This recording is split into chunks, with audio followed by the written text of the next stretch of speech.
Day one. I think there's something wrong with me. I just don't seem to be able to stop painting.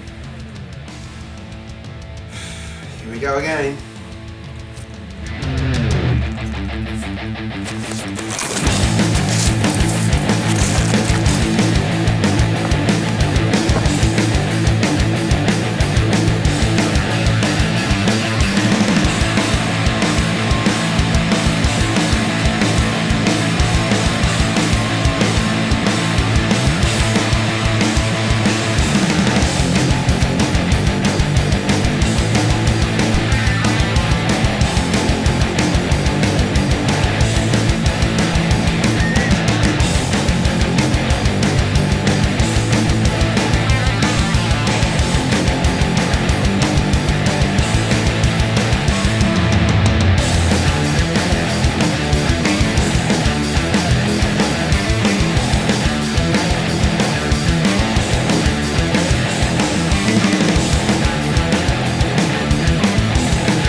Day two, the family's away and I'm using the kitchen table.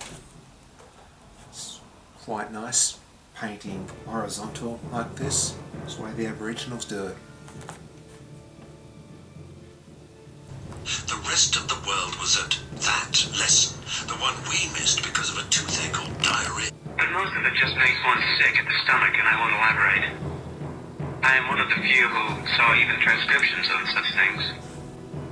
Fact was, the little comment was so ornamental that you just never thought about her being useful. The great King Neptune tested me severely at this time. For the stay being gone, the mast itself switched about like a reed. His voice rose a notch. It's like a blank face, waiting for the final finished face to be stamped onto it. The men and women who frequented the amateurs stayed drunk all the time. He appeared as tall as ordinary spires and people, and took about 10 yards at every stride, as near as I could guess. Whoso pulleth out this sword from the stone and anvil is rightwise king born of all England.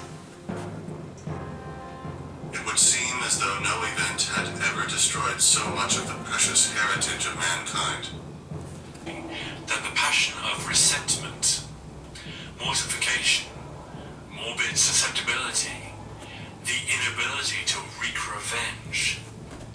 And Caesar's spirit, raging for revenge, with Ati by his side, come hot from hell, shall in these confines with a monarch's voice cry havoc and let slip the dogs of war.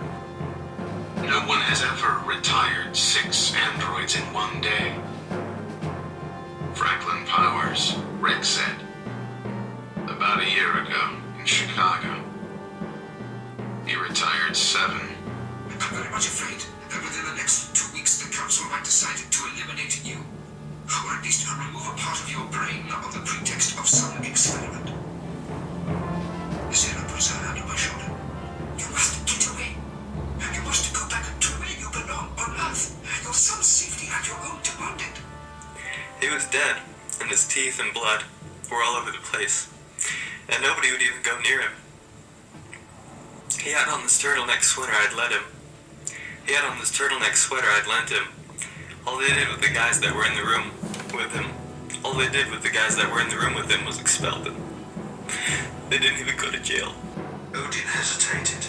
It was indeed a heavy price, and one that he could ill afford, for he was proud of his noble beauty. But he glanced at the magic fountain bubbling mysteriously in the shadow, and he knew that he must have the draft. Conan had witnessed hundreds of battles in his wild life, but never one like this, wherein 4 diabolical wills sought to beat down one lesser but equally devilish will that opposed them.